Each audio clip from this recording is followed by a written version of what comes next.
On Thursday, June 23rd, the Supreme Court tossed out a New York state law that it said violated the individual's right to keep and bear a handgun.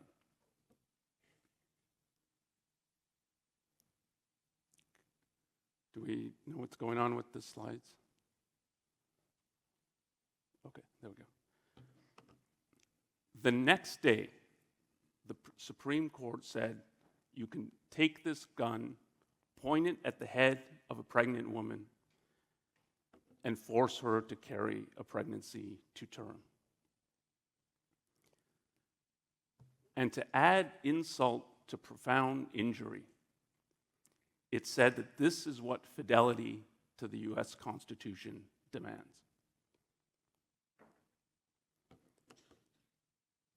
The Dobbs majority opinion starts with the claim that abortion presents a profound moral issue. This is not true. It is not true in the sense that they mean. So it may be true for some people who are influenced by religion and who've come to believe that destroying an embryo or a fetus is to sin against God.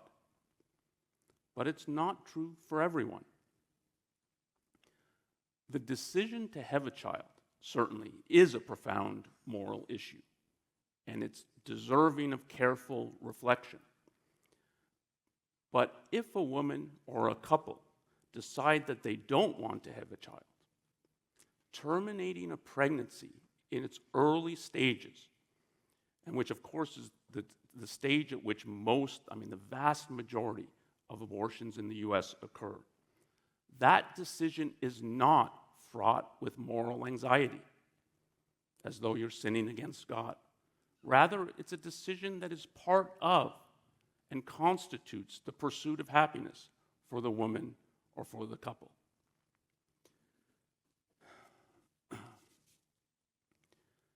So I'd put it this way, very strongly. There is no abortion problem in a free society. There just isn't. There is no abortion problem in a free society. You may have seen some of the signs at the protests or rallies that are going on. And this is one fairly common sign that I think captures the issue completely. If you're against abortion, don't have one. But the idea that you have the power, or somehow the US Constitution grants you the power, that you have a right to force a woman to carry a pregnancy to term, is a perversion of liberty and is a perversion of the understanding and a proper understanding of the US Constitution. But this is not the way that the court looks at it now. This is from the Dobbs majority decision, and they're quoting Scalia from a dissent in a previous abortion case. So they're quoting him now approvingly. This is from the decision. The permissibility of abortion and the limitations upon it are to be resolved like most important questions in our democracy, by citizens trying to persuade one another and then voting. That is what the Constitution and the rule of law demand. Now, that is not what the Constitution or the rule of law demand. So it certainly includes the possibility and the potentiality that you can try to persuade other people. But you try to persuade other people, and then you go your separate ways if you don't succeed. That's what the Constitution and the rule of law demand. It's not that you go to the ballot box and try to force your opinions down someone else's throat, and they're supposed to be doing the same. And yet that is what the majority opinion is telling us now. This is what the Constitution means. This is what the rule of law means. In a free society, yes, you can try to persuade other people. You can even shout your head off that you think what they're doing is wrong, they shouldn't be doing it. But you have to then allow the other person to go their separate way. You have to allow the pregnant woman to go her separate way. And if the objection is, yeah, but the fetus goes with her, that's the point. You don't have a separate being or a separate entity that could have rights or interests of its own. So in a free society, yes, you can try to persuade other people, but then you go your separate way. And that is what the court is now telling us. No, that is not what America is about. That is not what our Constitution is about. So what I want to talk about for the next little bit is how we got here. How was the Roe v. Wade decision dismantled? And that is it's obviously the target of the Dobbs decision, of the recent Supreme Court decision, and you can put it a little more broadly. Like there's three really important Supreme Court decisions on abortion. Roe v. Wade, which is 1973, Casey, it's Planned Parenthood versus Casey, it's always referred to Casey, in 1992, and now the Dobbs decision. And the Dobbs decision is saying we're overturning both Roe and Casey, but Roe is the much more important decision, so that's what they focus on, and that's what I will focus on. And the Roe decision, as modern Supreme Court decisions go, is a good decision. It's not a great decision, but it's a good decision. And that is what they're dismantling. That is their target. And that is what they've overturned. And it's a good decision because central to the decision is that a woman does have a right to an abortion. She does have a right to end a pregnancy if she so chooses. And they treat this in the decision as it is a fundamental issue, it is a fundamental right. They treat it as a fundamental right, and a second important issue, and I'll come back to this at the end of the talk. A second important issue is they discuss the issue of whether a fetus is a person from the perspective of the law and from the perspective of the Constitution, and their answer is no. They have an analysis of it, and the answer is no. The fetus is not a separate person with rights of its own. And there's a lot of caricature of Roe that it tries to find a right to abortion in some made-up right to privacy. There's something to that criticism, but stated like that, it's false. It is not true that they just conjure up a right to privacy, connect abortion to it, and say, lo and behold, we found this in the Constitution. They connect it to the issue of liberty, which is in the Constitution, both in the preamble that the Constitution exists to secure the blessings of liberty, and in amendments such as the 14th Amendment, which is what the Roe decision focuses on. So the best aspect of the decision is it takes seriously the issue of abortion, why it represents a woman having fundamental control of her own life, and that is part of liberty. And it rejects the idea that a fetus is a person. Now, the bad aspect of the decision is that's not the end of the story. No, yes, a woman has a right to abortion, but the state also has some interest of its own. And this is how you get to that you get a pregnancy divided into trimesters. This is the reasoning behind it, of what leads to it. So they say, well, the state has an interest in medical standards, maintaining proper or good medical standards, and an interest in the woman's health. This is, in effect, a paternalistic viewpoint. It's that in the early stages of pregnancy, you can leave it up to the woman or the woman and her doctor to make a decision.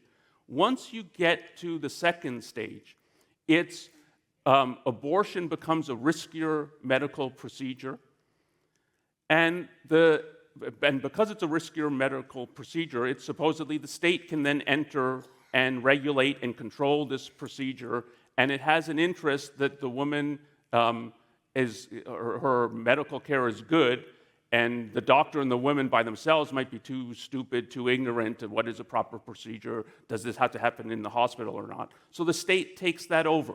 So it's a very paternalistic view that later in the pregnancy that can happen. But that's not the only state interest. The other state interest that Roe asserts is that the state has an interest in potential life.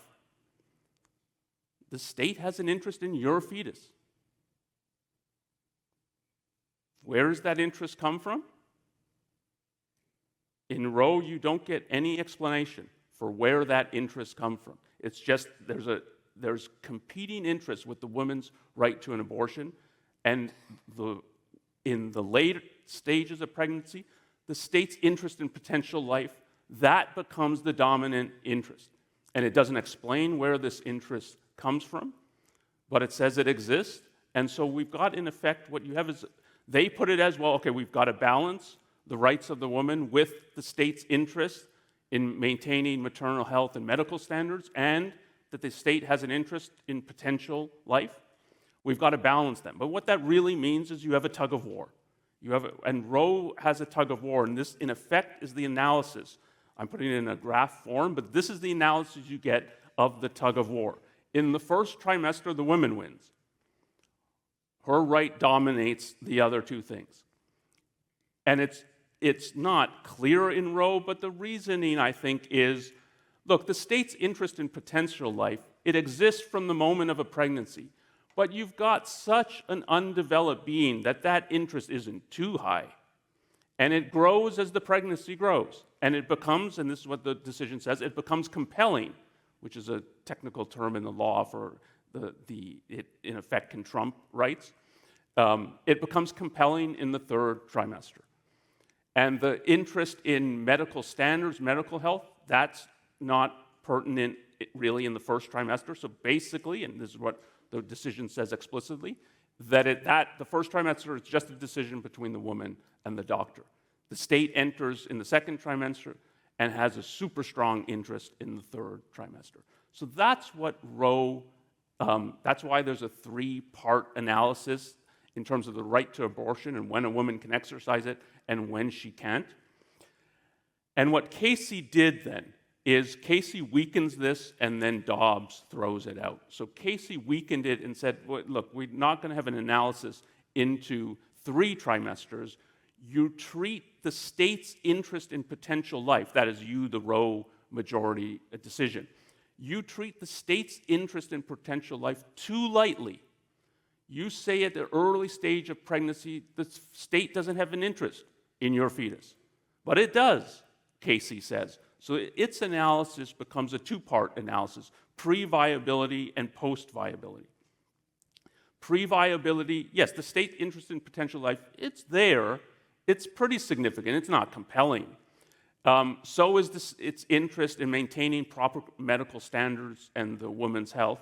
But the woman's right to abortion is the dominant one in what they call pre-viability. And the issue of how they draw the line at viability and what that actually means, I'm going to leave aside. There are complications with that, and this is part of the reason that Casey is attacked, and it's part of what happens in Dobbs in the attack. But then once you get to viability, the state's interest both in maternal health and in potential life becomes really significant, and you can, even to this extent, to prohibiting abortion as long as there's exceptions for the life or the health of the mother. So that's then what you get in Casey. I'm not going to spend much time on Casey. It's a transition between Roe and Dobbs, but it's a weakening. And then what the meaning of the Dobbs decision is that the state's interest in your fetus dominates from the moment of conception. And yes, there's also a state interest in maternal health, though the decision does not talk very much about that, and the woman's right to abortion disappears. It's gone.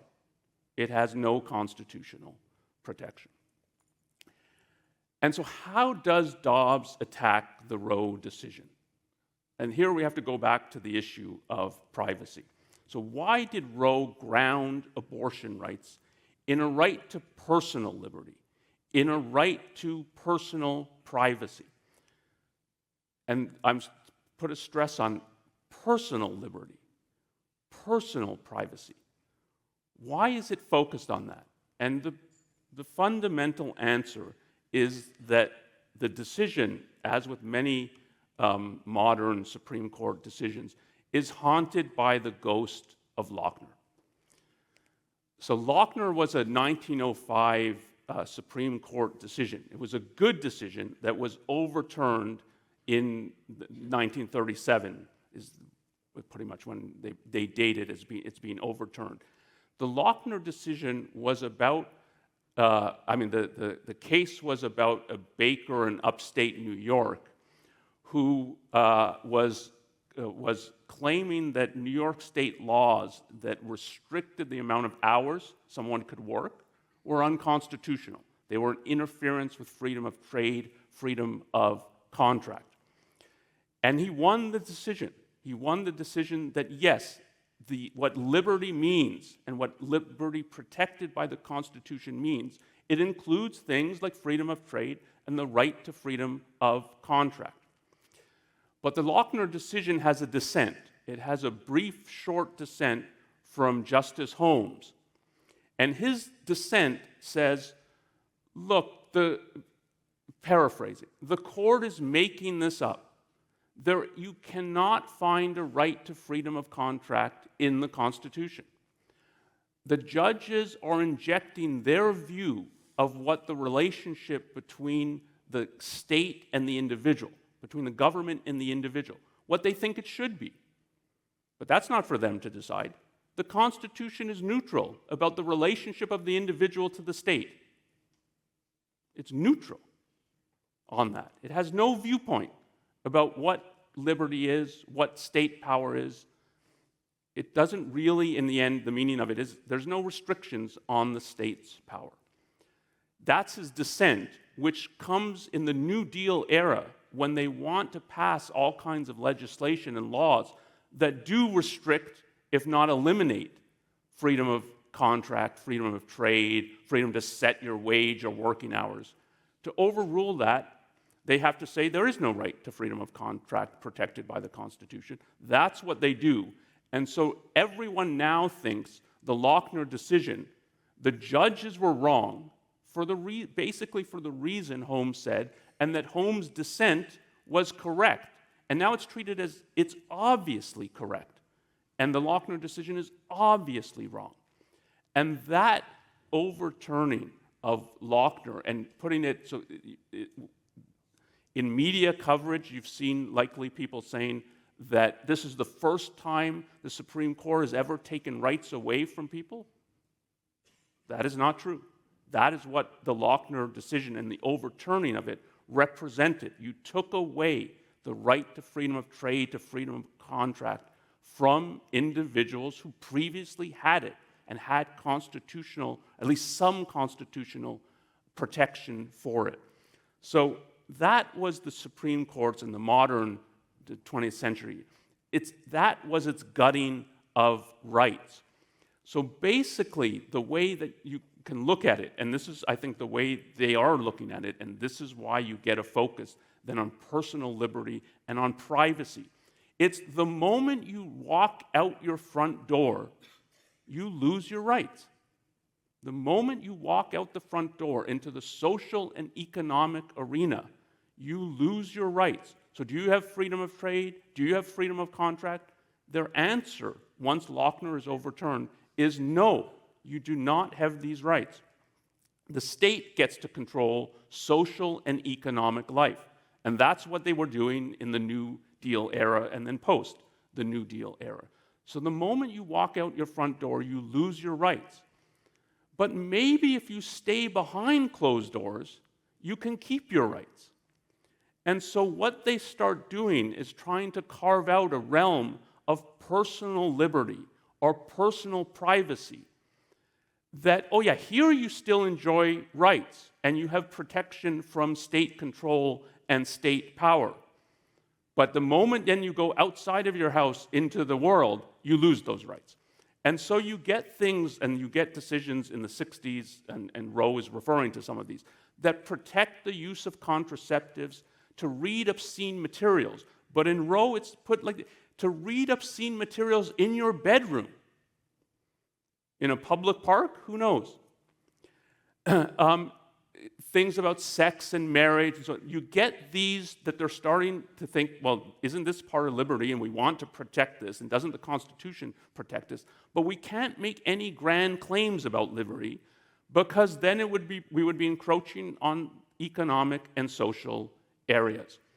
So they're trying to carve out this realm of personal liberty or personal privacy. But you can't read the Constitution and think it's carving out some realm. Well, yeah, you've got liberty if you're at home behind closed doors, but you lose it when you step outside.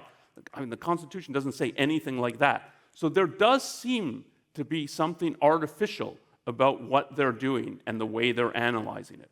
And this is what then the decision, Dobbs' decision, focuses on and really ridicules and discards. So the main weaknesses of Roe that are exploited by the Dobbs decision is this, what I was just talking about. It has no principled account of liberty. It's trying to carve out some realm in the private that you enjoy rights, you enjoy freedoms, you enjoy protection from state interference and state control. And then the Roe decision asserts that a state has an interest in a woman's fetus.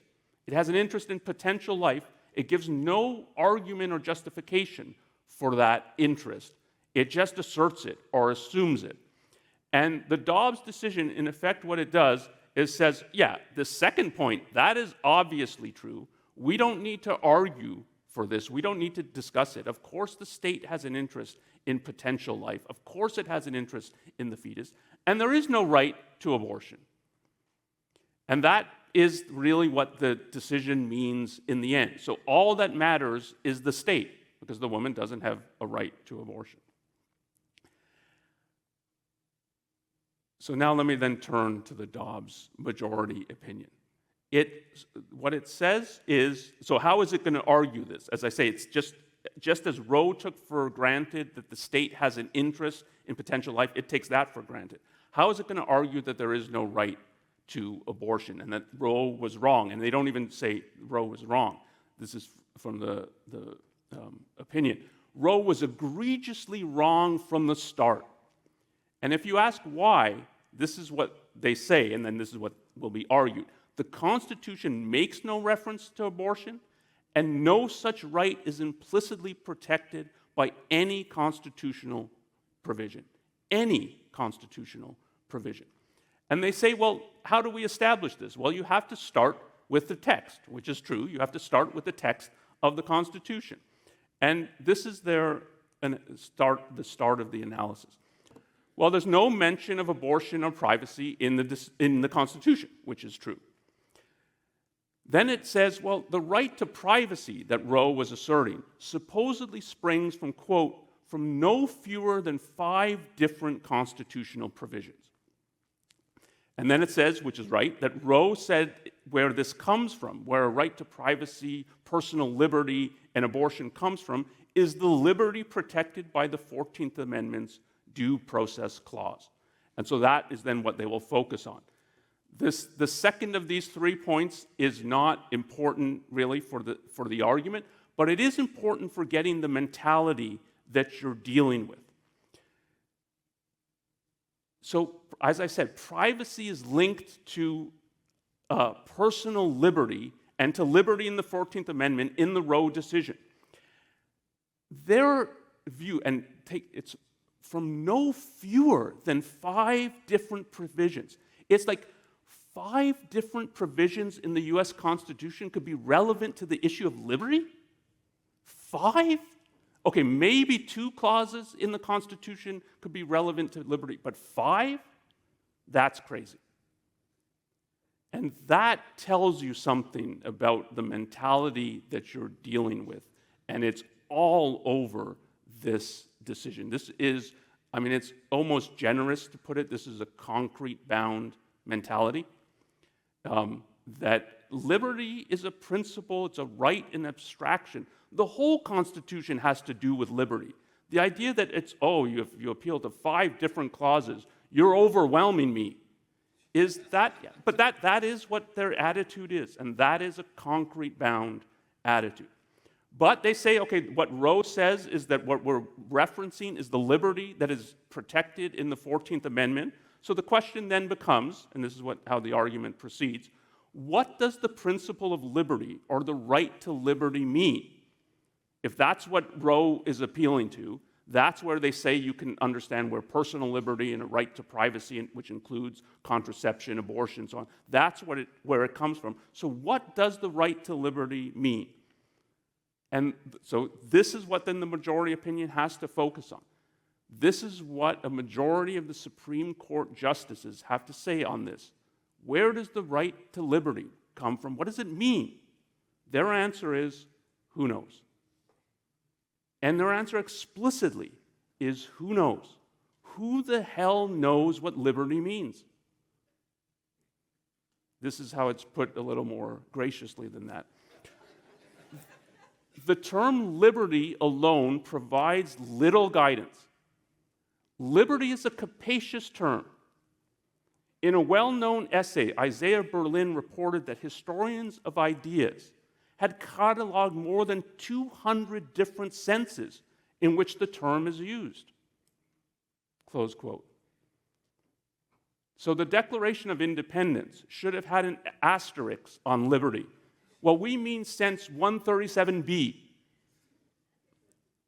This is their perspective on liberty. So liberty tells us nothing. So what they literally are saying, that when they read the Constitution, they get to the preamble, and it's about securing the blessings of liberty, to them that's hot air. Oh yeah, that's nice rhetorically, but I have no idea what you're talking about when you say the Constitution is for securing the blessings of liberty. And then the judges warn us, in the majority opinion, that we have two choices. And which one are we going to take? Choice one is, well, we as judges could inject into the law our subjective preferences. That's what the Lochner judges did. They said there's freedom of contract. That's part of what liberty means. That's injecting their subjective preference into the law. We don't want to do that. What's the alternative? Well, we're going to figure out which subjective preferences our ancestors injected into the law. And that will tell us then what the Constitution means. And they put the first point pretty explicitly, and then this is how they put the second point. But my translation is the actual meaning of the second point. This is from the decision. On occasion, the court, quote, has fallen into the freewheeling judicial policymaking that characterized discredited decisions such as Lochner v. New York. The court must not fall prey to such an unprincipled approach. Instead, guided by the history and tradition that map the essential component of our nation's concept of ordered liberty, we must ask what the 14th Amendment means by the term liberty. So they don't know what it means, but hopefully the ancestors had some kind of view of what it means, and that's now what we're going to try to figure out. And you would at least expect from this analysis that now what they're going to focus on, at least from a historical perspective or a historical traditional perspective, what does the 14th Amendment mean by liberty? So you would think the next step in their argument is, okay, what does liberty, from a historical, traditional point of view, what does it mean in the 14th Amendment? What does the Constitution, securing the blessings of liberty, what does it mean by that? You would think that's the next step. No, that is too abstract a step for them. The whole decision has a myopic focus on abortion. And their view of the history is, well, we can't find any right to abortion in our history or tradition. And their conclusion then is, okay, well, therefore banning abortion doesn't infringe on liberty. And the majority decision doesn't bring up the issue of, like exhibits no awareness of the issue of, like, maybe our history and our traditions conflict in some ways with the principle of liberty or the right to liberty. And this is after slavery and the Civil War. They can't get that there would be a question of maybe our history of allowing slavery and of viewing blacks as not people and not citizens and so on. Like maybe that conflicts with the principle of liberty and the right to liberty and the Declaration of Independence and what the Constitution means by securing the blessings of liberty. Like maybe the history and tradition, there's a conflict here. There's nothing, the decision raises nothing about this.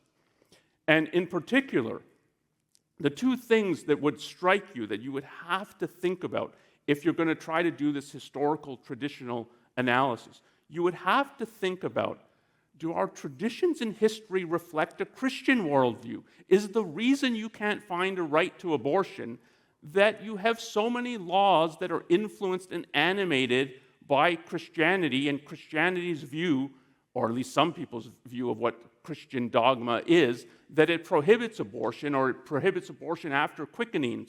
And the laws have reflected that, and our history and tradition in part reflects that, and what the Declaration of Independence as a declaration of principles, of rights as principles, is rejecting that.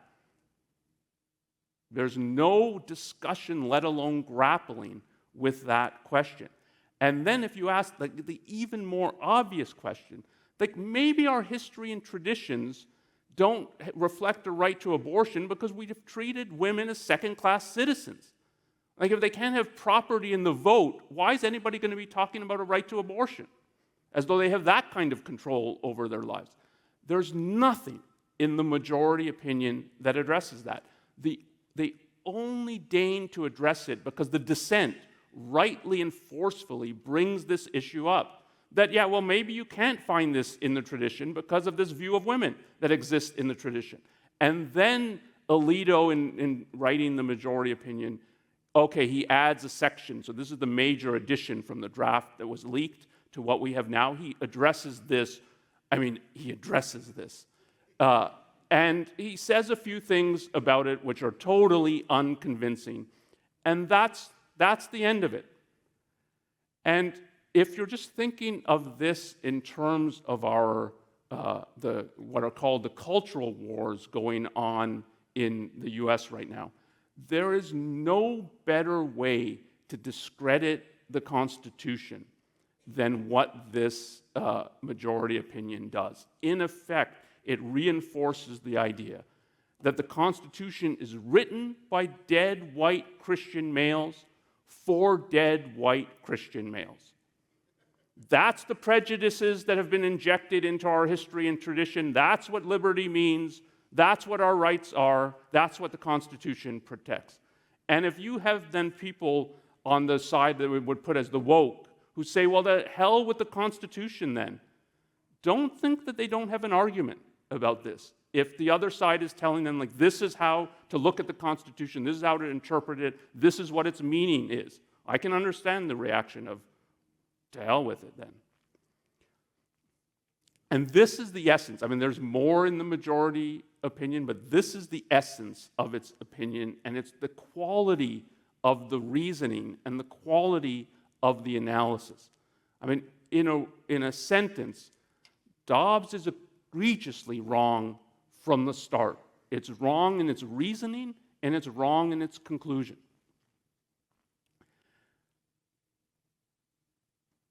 Now, the decision is, I think, it's vulnerable in some ways.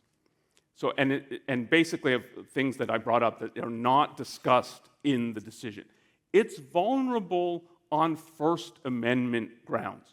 It's vulnerable on the issue of, like, doesn't this decision and doesn't this perspective and doesn't this method of analysis lead to the idea that, okay, what we're saying rights are things that have already injected religion into their content. So if it's correct to read the First Amendment as separating church and state, and it is correct to read the First Amendment as separating church and state, there's an argument to be made that what this decision and its reasoning amount to is an establishment of religion. And there are already cases that are, at least at the state level, of challenging state abortion laws, where sometimes it's other religious figures. So I think there's a rabbi, for instance, in Florida, who's challenging Florida's anti-abortion laws from the perspective that this is a Christian perspective on abortion. We don't share it, and this is an interference with our free exercise of religion to prohibit us from being able to end embryo or a fetus because there's some Christians who might object to it. So I don't know the likelihood of success of those arguments, but there's that kind of argument. And then there's certainly an argument, but it's harder to make, I think, on equal protection grounds. But it's harder to make because it has to focus on the reasoning of the decision. That the reasoning and the whole methodology of the decision ends up treating women as second-class citizens. And if you take equal protection of the law seriously, that vacates equal protection of the law. So those are at least two of its vulnerabilities. I mean, it's more vulnerable, but I won't get that argument. You certainly won't get it successful when you have an originalist Supreme Court, the majority of the judges who think the method of analysis is this kind of focus on the text and concrete-bound focus on history and traditions. Challenging that, they're going to say, well, look, they'll trot out their other alternative. The alternative is we inject our subjective preferences today of what we think liberty is. So that argument with the current composition of the court, I think, will go nowhere. And then somebody should raise the issue of where the state's interest in the fetus, in potential life, comes from. It's asserted, as I said, in Roe. It's never justified. And one of the shocking things, or one of the startling things, if you read Roe, Casey, and Dobbs, is there is almost no discussion of the state's interest in potential life. It comes up head-on only once in Casey, in a partial concurrence and a partial dissent from Justice Stevens. And he rightly says, okay, so it's asserted that there's a state interest in potential life, but what is this interest and where does it come from? And he rightly says, the states never actually, they say they have this interest, but they never justify it. What is the justification for it? This is what he gives. And this is pretty close, these are not quotes, but this is pretty literal. Some people find abortion offensive, and the state wants to minimize offense. So it controls, regulates, even prohibits abortion.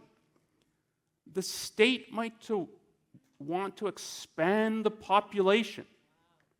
So you become a baby factory because the state wants a larger population. And then the state might want some outstanding individuals. They might want another Mozart. And it doesn't happen that often, so the more babies you have, the higher chance.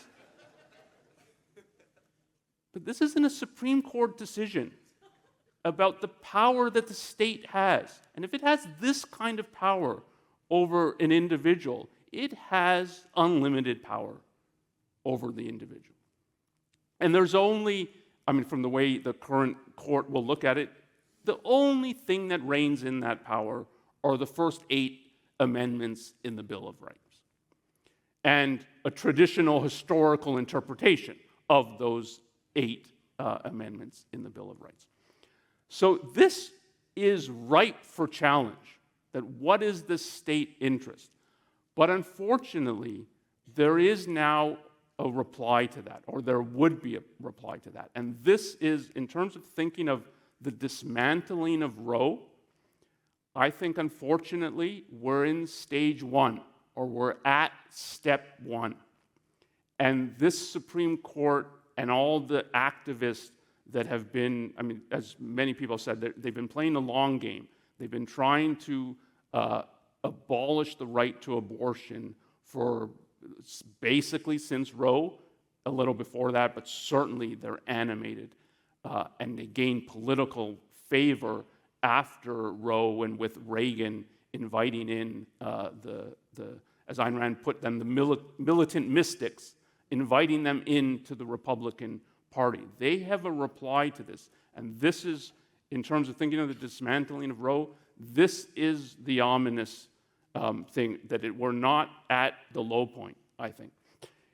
So we're at the beginning of the war, not at its end. Step one is to declare that a woman has no right to abortion.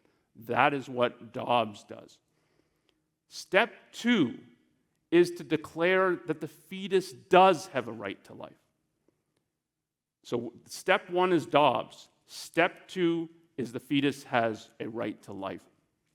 And if you read the Dobbs majority decision, and if you know how to read it, but they telegraph this, that what they don't address at all in Roe is Roe's claim that a fetus is not a person, and therefore not entitled to rights under the U.S. form of government, under the U.S. Constitution.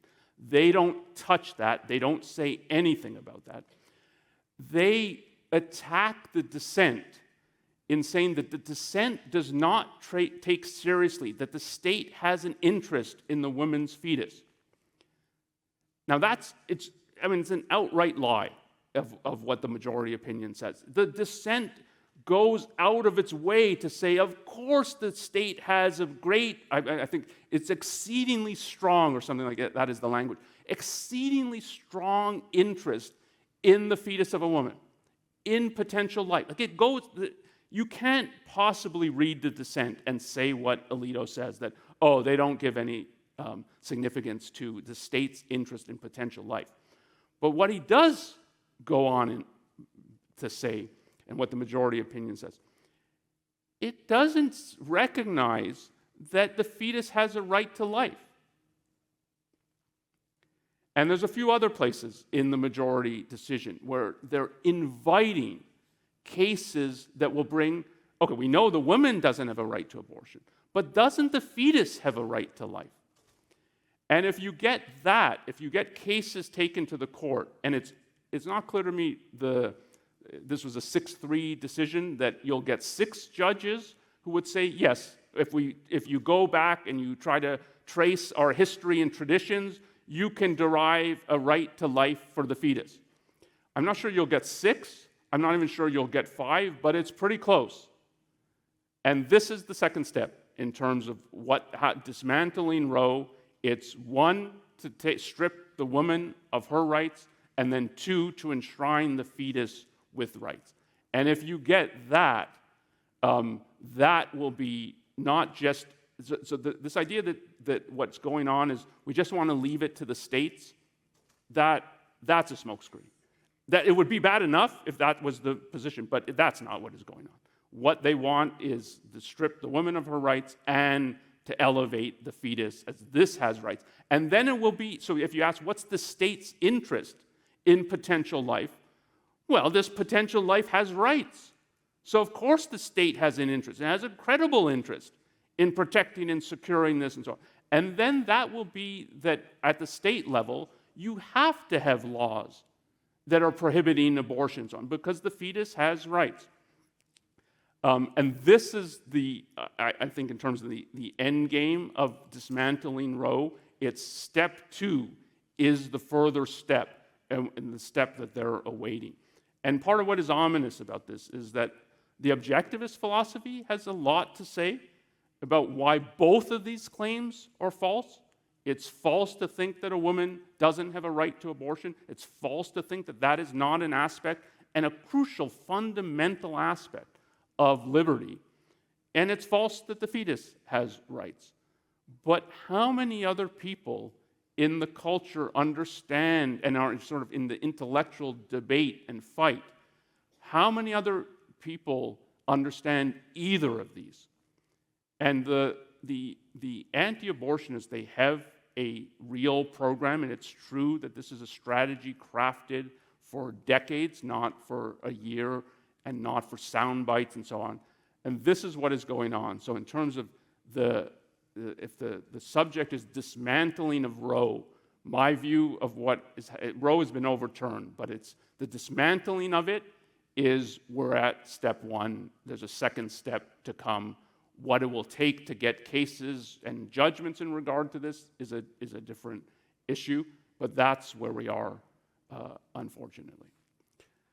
Okay, so this is not the most inspiring for a first talk at a conference, but unfortunately, I think it reflects the reality of where we are. So let me close here and open it up for questions. And Ben, you're going to join? Yeah, Ben, my colleague Ben Baer is going to join me for questions.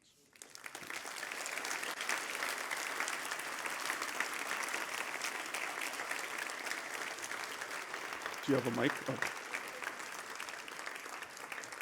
And there's just one mic, I think, so the mic's at the center of the room. And I cannot see much, but I think that's Evan, yeah. Yeah. Is this working? Good. Can we put the image of the book up on screen? Yeah, why don't you say a few words about that before we... Right. I don't know if we have... I sent you all an image. Well, anyway, many of you have probably already seen that there's a book we put together, Why the Right to Abortion is Sacrosanct, based on previously published articles that I wrote for ARI's journal, New Ideal Live. I'm sure we've got a stack of copies back in attendee services. And it's a short book, I think pretty accessible, giving me the key arguments for the points that Onkar was just referencing at the end of his talk, where objectivism has a lot to say on those two topics: why the woman does have a right to an abortion, why the fetus has no rights. And these are arguments straight out of basic, fundamental, essential principles of objectivism. As I think many of you know, Ayn Rand herself was a vocal supporter of abortion rights and a vocal critic of the anti-abortion movement because of what she saw its strategy to be, which Onkar has just outlined. And so I see there's a long line of questions, so I'll stop there and we'll start to take them. Sure. Yeah, Evan.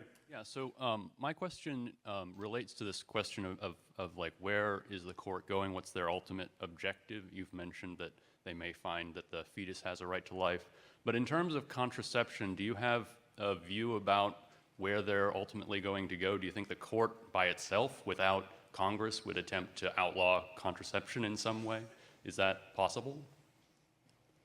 I don't think that that's what is going on. So many people have read Thomas's concurrence as his target is to get rid of contraception, or that there's some right protected by the Constitution for contraception, interracial marriage, and things like that. I don't think that that is what is going on.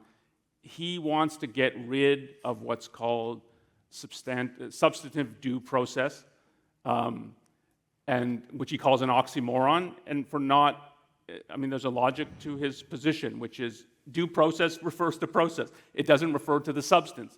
But if you read the 14th Amendment, and if you don't read it in the way modern judges read it, that I have to read each clause in isolation from the other clauses, I can't even focus on a whole sentence. That's too overwhelming. It overwhelms the crow.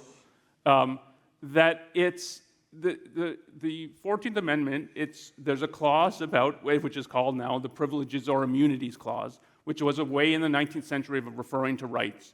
And then it talks about due process, and then it talks about equal protection of the laws. If you think of it as an integrated total, you have rights, which have to, if you're ever going to lose them, have to be through a legitimate government process. So yes, if you murder someone, you can be put in jail, but it has to be a process, and it can't be that you've got just arbitrary assertions and that's counted as evidence. So it has to be a process, and it has to be applied equally across all the citizens. So if you read it as a total, which is how you should read the 14th Amendment, it has substance in it. And I think Thomas's view is, yeah, it does have substance in it, but it has substance through the Privileges or Immunities Clause, not through the due process. So he wants to get rid of the basis for the decisions. Whether that means he wants to get rid of all the things that have been protected, or he would find that they would protect it through the Privileges or Immunities Clause, I think, at least for some of them, it's the latter, that he thinks they're protected. And I think, I don't know what you think, but they're animated by the issue of abortion. So the majority opinion just keeps asserting that, no, of course this doesn't have any effect, any implications for these other rights, because what we're dealing with is some unique thing, which is abortion. And to them, the reason it's unique is because it involves a fetus, and a fetus to them is sacred. And so it has whether they really want to target these other things, I think the answer is no. The logic of the position is it might be.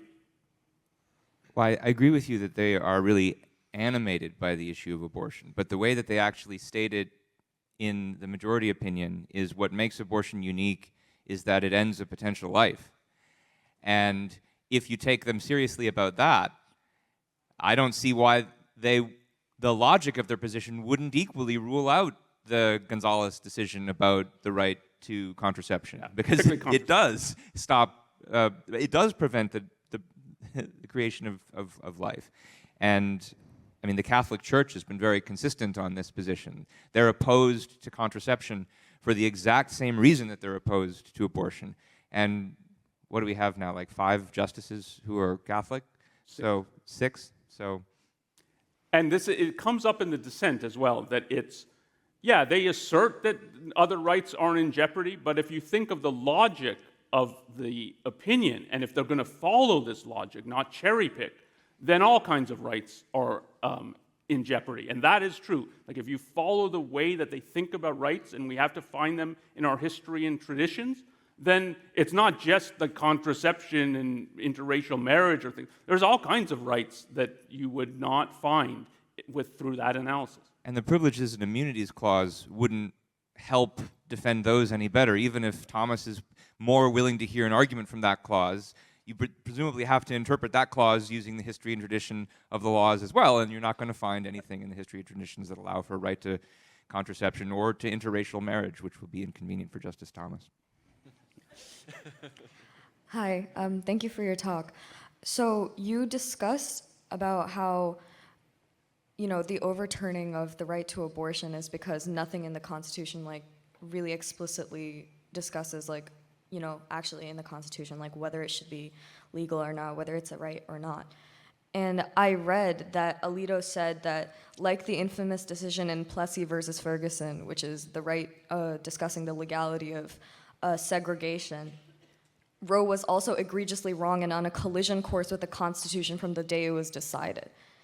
And I wanted to know one thing, which is, could they actually overturn the right to segregation based on the precedent that's set that it doesn't actually firmly discuss the right of racial equality, because that's not firmly discussed in the Constitution either.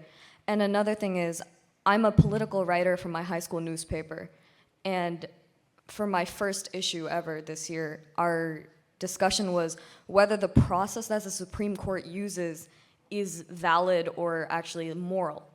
So the opposing side was whether we should open it up and make it democratic. And I defended that. I put research into the way that the Supreme Court looks at cases, and I said that the Supreme Court is right in the way that they treat cases, in the way, in the process that they take. And I don't know, after the case of Roe v. Wade, not getting attacked, but I am. And I wanted to know what your stances are on that. Well, so the issue with Plessy, the reason this came up in the majority opinion is because Plessy was the Supreme Court decision that initially said segregation is justified. It was a case in Louisiana concerning the use of bus lines, and that was, of course, famously overturned in Brown v. Board, Brown v. Board of Education. The reason it comes up in the Dobbs decision is there's a doctrine in the law called stare decisis that says when you have a major precedent that has been on the in jurisprudence for many years, and many people have relied on it to plan their lives, that you don't overturn major precedent lightly. So the Dobbs opinion is overturning Roe v. Wade, which has been a precedent for 50 years. And the argument that's been given for, one of the arguments that's been given for why you shouldn't overturn it is because this is a major precedent that's been on the book for many years and many people are relying on it. And so stare decisis should dictate you defer to this precedent, you don't overturn it, at least not very lightly. And so Dobbs is justifying its overturning of major precedent by saying, well, we overturned Plessy in Brown v. Board, and so you can overturn major precedent if you think it was wrong from the beginning. There's a lot to say about this, but the one thing that I would stress is that it's not very, I mean, it's a disingenuous example for the court to draw on, because if you look at, and this relates, I think, to the second part of your question, which is like, what is the method that the court uses to make its decisions, and what is the method it uses to overturn major precedents? Because the method that the court uses in Brown v. Board to overturn Plessy is a very different method from what Dobbs is now using. They're not looking at the history and tradition of the laws, because if you look at the tradition of the laws at the time that the 14th Amendment was passed, which is what Brown v. Board is relying on to say Plessy violates equal protection, you wouldn't look at the laws and say, oh, at the time the 14th Amendment was passed, there was equal treatment of people on the basis of their skin color. There weren't even public schools that you could access. So there was nothing in the history and tradition of the United States at the time that would justify at the time of the 14th Amendment, that would justify Brown v. Board. So what the court is doing in Brown v. Board is they're looking at the spirit of the Constitution, the meaning of individual liberty, the meaning of equal protection of the laws. They're taking this general principle and they're applying it to a new case, which is what Roe did. So you don't get to say that Brown was a perfectly justifiable decision to overturn precedent on the basis of a method that this court is now not using. And I would ask the court, I know they would have an answer to this, but I would ask them, what would you say about the Dred Scott decision?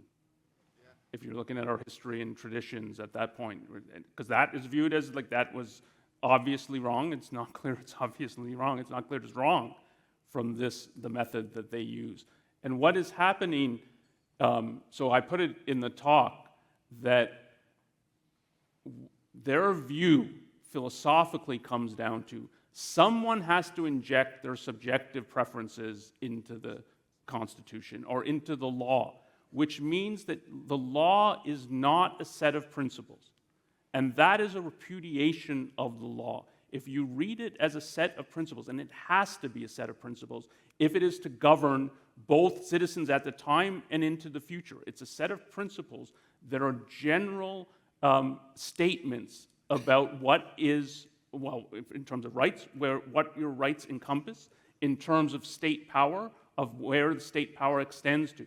And if you think of them as terms of principles, when they're enacted, it is possible and will regularly happen that they don't understand even the full range of the principle and all the laws that are downstream from the Constitution that have to be either modified or tossed out, because we now, the U.S. Constitution was a radical new document, and the Declaration of Independence is radically new. So these are new principles. We're reforming government on these principles, and anything in our existing traditions and histories that is incompatible with these new principles has to go.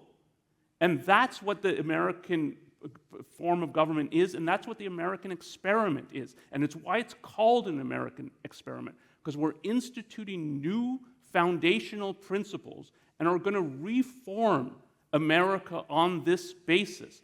And so their whole perspective on tradition and history is profoundly anti-American.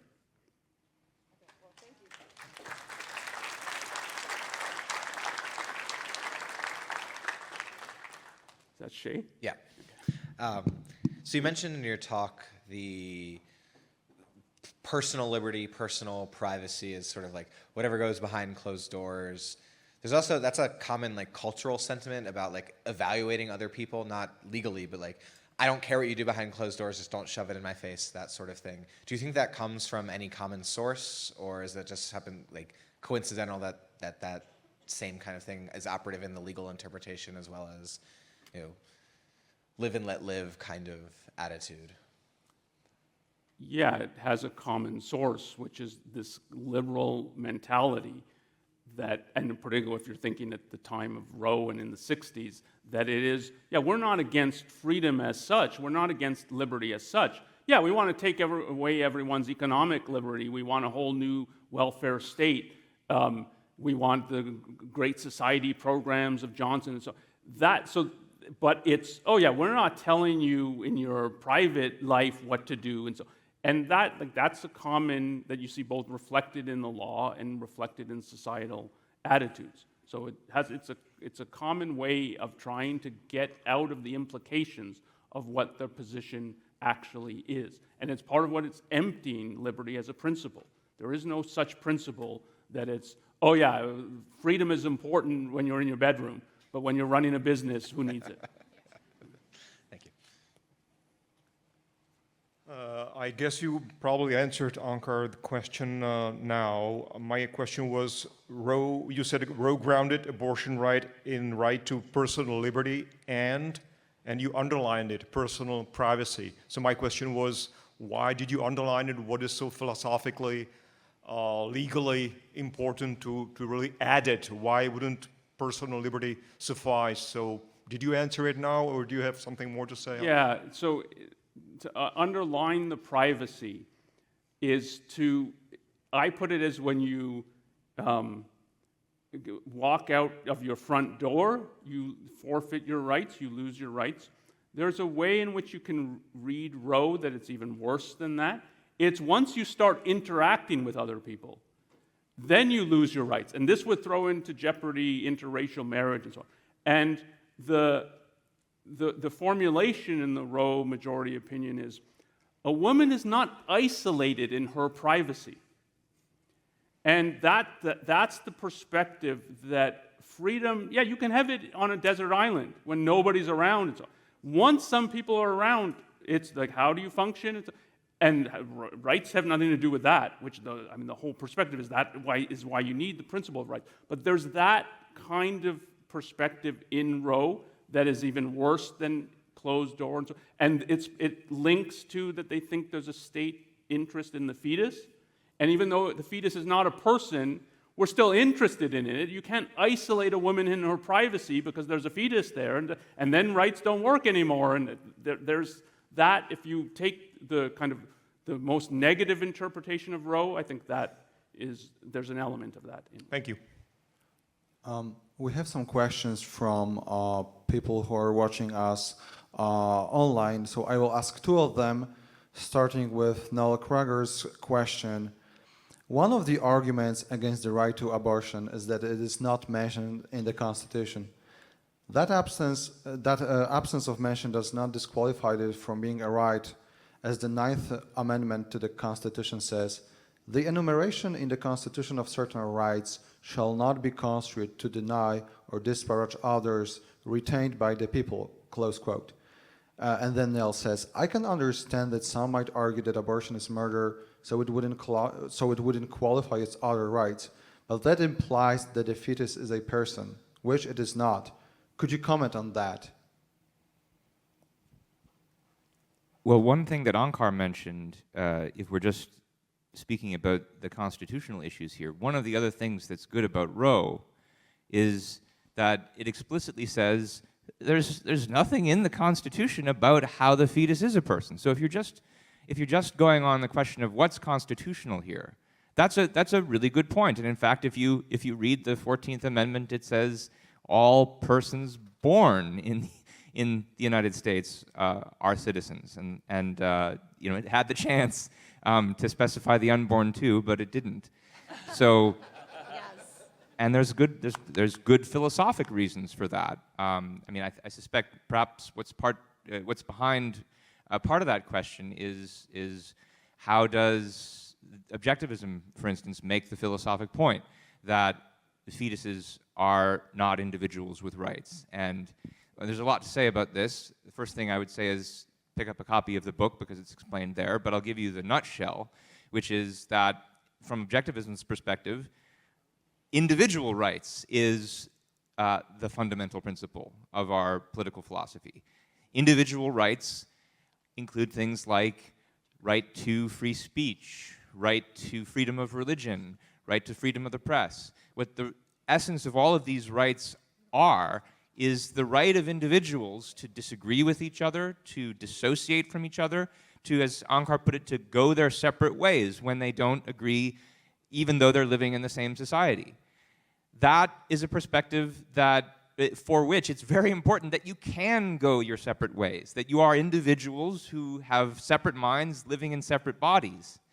And that means individual rights apply only to individuals, to people who are individuated physiologically and physically from each other, and that does not apply to the relationship between a mother and a fetus. The fetus is not an individual. That is why it doesn't have individual rights. Let me say something about the Ninth Amendment. So one of the bad things in Roe that I didn't mention is that the district court, whose decision they're then looking at, found a right to personal liberty and privacy in the Ninth Amendment. That was the basis for its decision. And Roe said, the majority in Roe said, yeah, you could think of it there, but we think of it's best located and defended through the 14th Amendment due process clause. And it is not best defended through a due process clause. It would have been much better if the Ninth Amendment is a forgotten amendment, and it would have been really good if you had a major Supreme Court case that is making reference that this Ninth Amendment is important, and it includes a lot of rights that are not specifically mentioned in the Constitution. But with our present court, the Ninth Amendment is hopeless. So liberty is in the Constitution, and they don't know what it means. The idea that they're going to know what unenumerated rights mean, like that's a fantasy. So for them, it's literally, they read the Ninth Amendment, and I have no idea what this is talking about. I mean, they read liberty, and they tell you, it has 200 different meanings. I have no idea what this refers to. And so this kind of originalist mentality, the idea that the Ninth Amendment is like the preamble to the Constitution, hot air without any legal significance. So unless you find some guy who told you something about the Ninth Amendment in very concrete, bound way. And then, I mean, you can cherry pick. This is part of what the whole method is subjectivist. You can cherry pick through the history and tradition to find what you want, but you can't, this is not what it means to live under a rule of law. And the idea, just if you think in terms of rule of law, I didn't say this either, the idea that as a citizen, you have to go through this historical and traditional analysis to know what any term means. You can read the law and have any idea what does this allow and what does this prohibit if you have to be a specialist in history and traditions. So another question is from Kelsey Rose, and these are two questions, but they are related. What is missing in the dissent's opposition to the Dobbs ruling? And the second question is the dissent's opposition to the Dobbs ruling similarly concrete bound? Well, Onkar and I just did a podcast on this this past Wednesday on the death of abortion rights in America post-mortem. So you look that up on YouTube for more. But we did answer that question, and I would say a couple of things. One is that the main thing that it's missing is challenge to some of the problems in Roe that Onkar articulated in his talk. So it doesn't challenge the idea that there's this state interest in potential life. It doesn't even challenge, say, by way of proposing an alternative, the viability standard, which is the practical application of the idea you have to balance state interest in potential life with state interest in liberty. And there are, the viability standard has been relentlessly criticized for being vague and arbitrary, which I think it basically is. And so if you don't defend the major standard that is invoked to defend Roe, you don't have much to defend the decision. And then the second thing, I think the second question was about does the dissent in Dobbs exhibit the same kind of concrete boundedness as the majority opinion, and I would say not as much. One of the things we addressed in the podcast was that there's some good material in the dissent about how the founders, by putting down the Constitution as fundamental law, purposefully gave us a set of general principles so that they could be applied to new situations in the future that they themselves might not have been able to foresee. And no, I don't think that the justices who wrote this dissent have much of a good idea about how we would apply these general principles today, given all the other contradictions that they've got. But they've at least got the realization that they are general principles and that they have a foundation, and that you can use that foundation to apply them to new cases. So I don't think they had quite the same problem, but they had other problems, and they didn't do enough to address them. And they're haunted by the fundamental issue here, or the way I put it, haunted by the ghost of Lochner.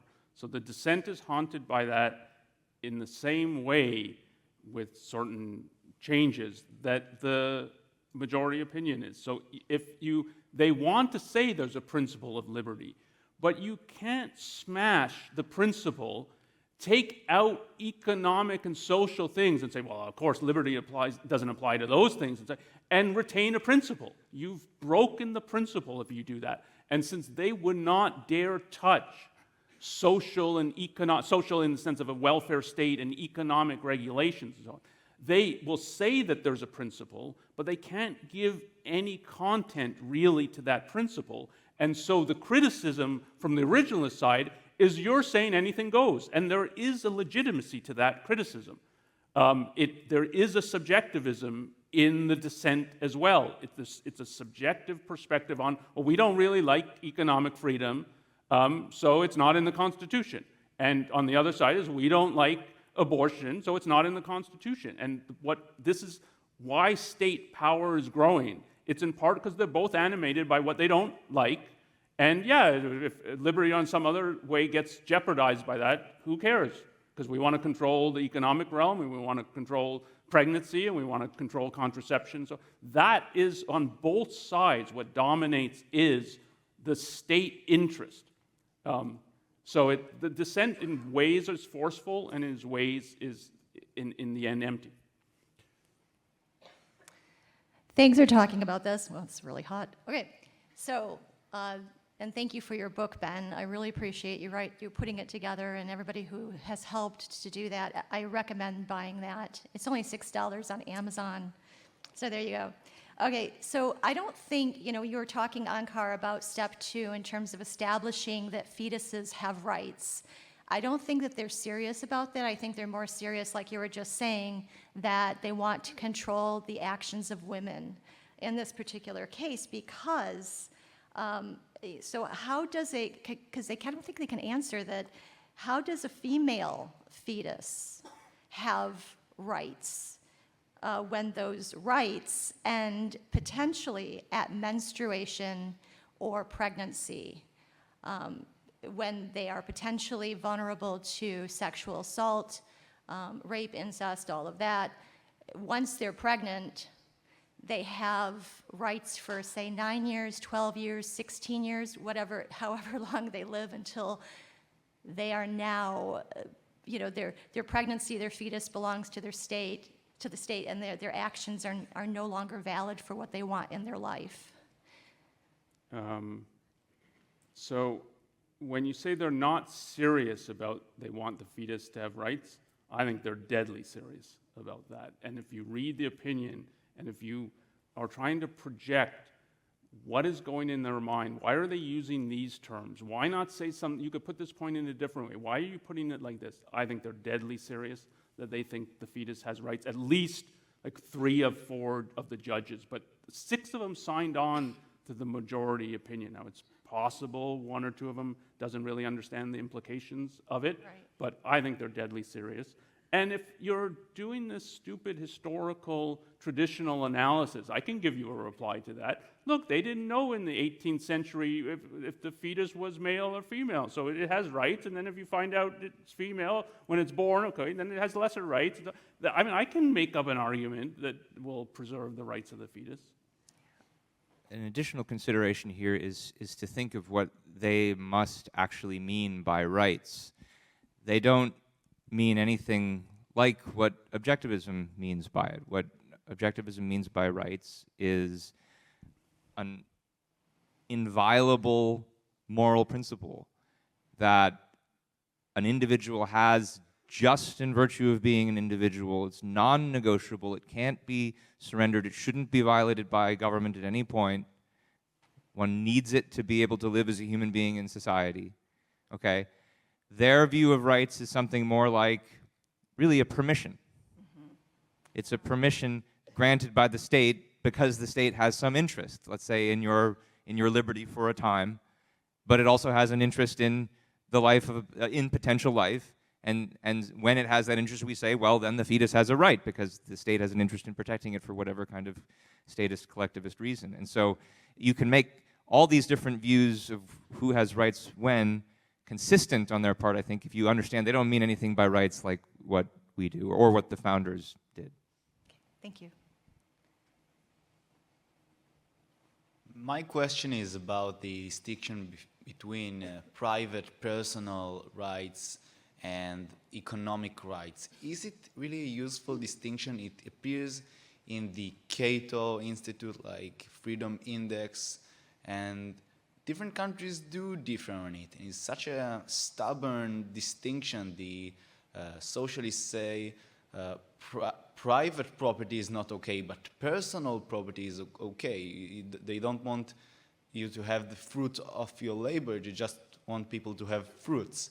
And in fascism, they say, no, the country should dictate what music you hear and everything that in your personal life, but you can hold titles to property. So is it a useful distinction, this private personal liberty and economic liberty at all?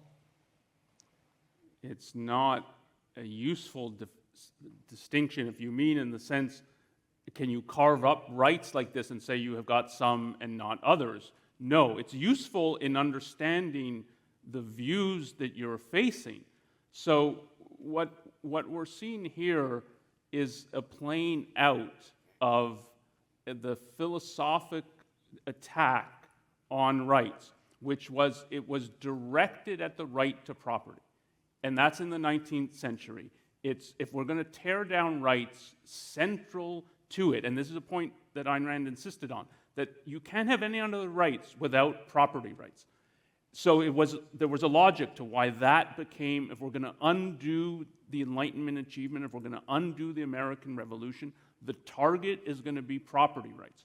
And are they going to say, well, we're against all rights? No, they'll say, well, there's human rights and there's property rights. And this is one kind of formulation that is a more abstract, conceptual formulation than what we're dealing with now and through the law. But this is part, why did they feel the need to overturn Lochner? And so it's, they wanted to abolish property rights. Lochner, it's not like you get this outstanding defense of property rights. It's that, like, in some contexts you have freedom of contract and so on.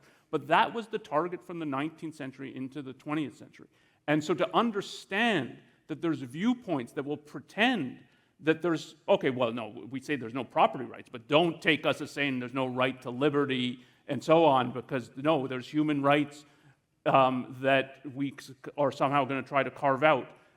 And you can't carve them out. You can't have freedom of speech without property right. Like, if you can't own anything, if you can't own the printing press, like, what is the freedom of a bookseller, of a newspaper, and so on? So you can't, so if you're asking, like, is this distinction useful to understand reality, it's useful to understand wrong viewpoints and how what they're doing, how they're working, and so on. But it's not a valid distinction in terms of what the principle of individual rights is.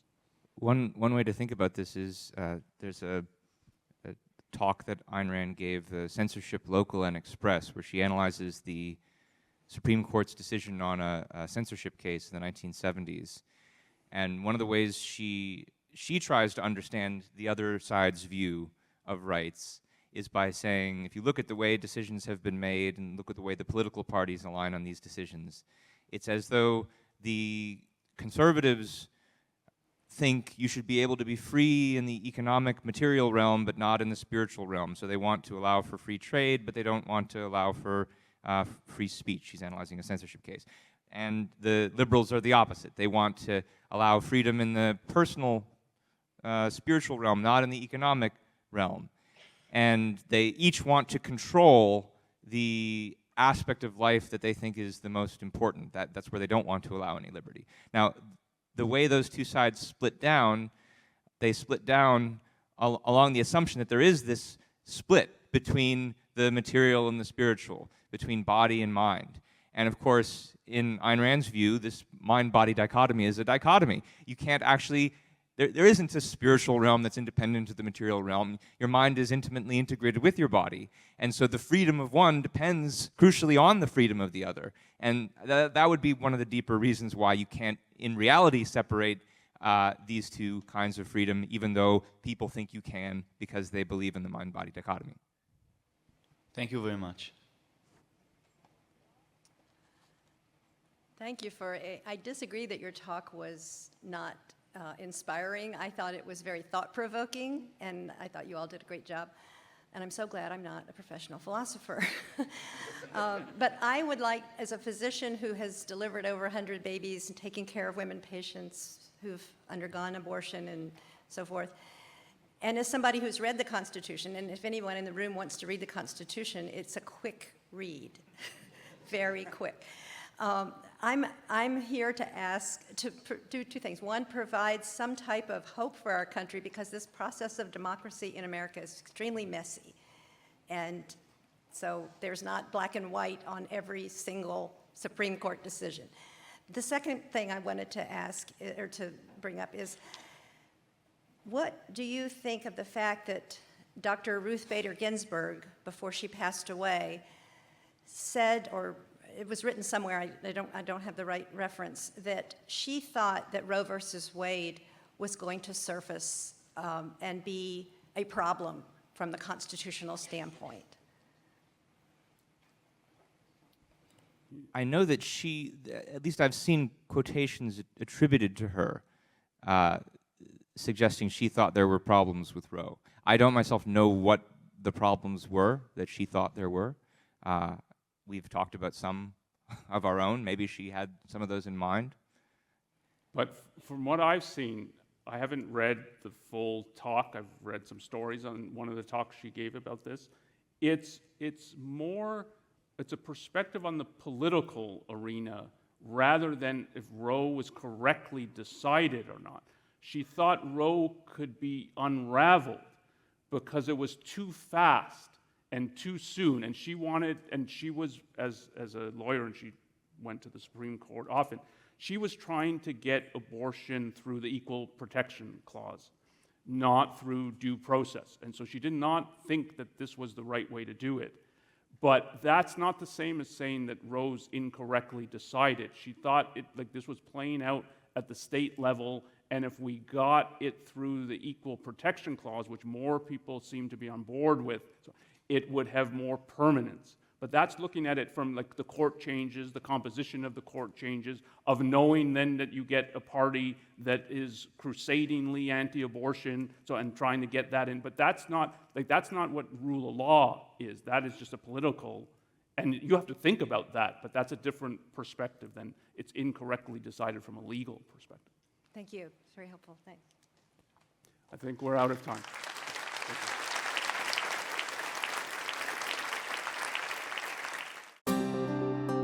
Thanks for watching. Be sure to subscribe and ring the bell to never miss a video.